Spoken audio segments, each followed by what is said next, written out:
3 years का conversion है। Chemical से ऑर्गेनिक बनाने में 3 साल लगते हैं जमीन। और उसमें भी देखो, उसमें भी ये देखना पड़ेगा, जैसे एक जमीन आपकी है, एक किसी और की है। अगर बगल वाला केमिकल डाल रहा है तो आपका ऑर्गेनिक हो नहीं सकता। आपके खेत में जैसे आप जैविक भी कर रहे हैं तो आपका जैविक हो नहीं सकता, क्योंकि जो आपका जो पानी आ रहा है, जो केमिकल जो स्प्रे हो रहा है, या नीचे भी तो आएगा ही ना, आगे तो जाएगा ही ना, नीचे जाएगा, खेतों में जाएगा, हवा पानी से, तो वो केमिकली माना नहीं जाता है। यहाँ पे क्या है, बहुत ज़्यादा लोगों में कंफ्यूजन है कि ऑर्गेनिक है, जैविक है, मतलब आधे अधूरे ज्ञान से नहीं होता ना। जब करना है तो पूरी तरह करिए आप उसको, बिल्कुल कंप्लीट। अगर आप कह रहे हैं ना। अच्छा मैम, ऐसा तो नहीं होगा कि हमारा सिर्फ धान ऑर्गेनिक है और हमारा गेहूँ ऑर्गेनिक नहीं है?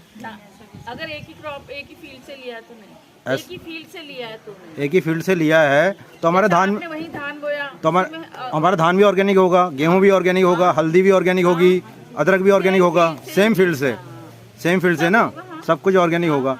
तो यहाँ पर धान की खरीद हो रही है। एग्रीकल्चर डिपार्टमेंट से मेरा ये सवाल है, क्या आपको पता है यहाँ पर कितने करोड़ रुपए का धान का कॉन्ट्रैक्ट हो रहा है ऑर्गेनिक धान का? कोटाबाग ब्लॉक से कितना बड़ा धंधा हो रहा है यहाँ पे। एग्रीकल्चर से नहीं लेने का मतलब फार्मर्स तो यही है। नहीं नहीं नहीं, ये है कि एग्रीकल्चर नहीं मतलब क्या है इससे, मतलब नहीं, उसमें क्या है कि बात यह है मैम, किसान जब हमारे यहाँ का है तो किसान जैविक खेती कर रहा है, कोई कंपनी उसका प्रोडक्ट उठा के लेके जा रही है, एक्सपोर्ट कर रही, बाहर कर रही है, तो क्या किसान के पास प्रूफ नहीं होना चाहिए कि मैं भी जैविक किसान हूँ?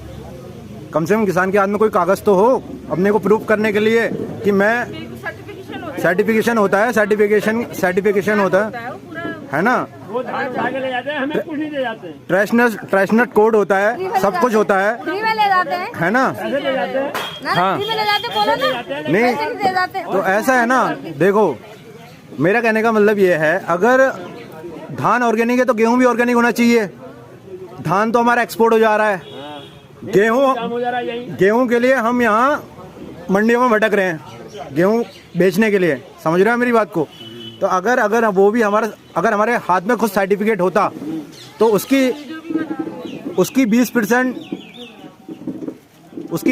वैल्यू तो बढ़ती ना, समझ रहे हो ना? अब मार्केट की बात हो रही थी, कम से कम ऑर्गेनिक बायर खुद आके गेहूं भी खरीदता, हल्दी भी खरीदता, मसाले भी खरीदता, तो 20% वैल्यू उसकी ऑटोमेटिक मिल जाती अगर किसान के हाथ में उसके कागज होते।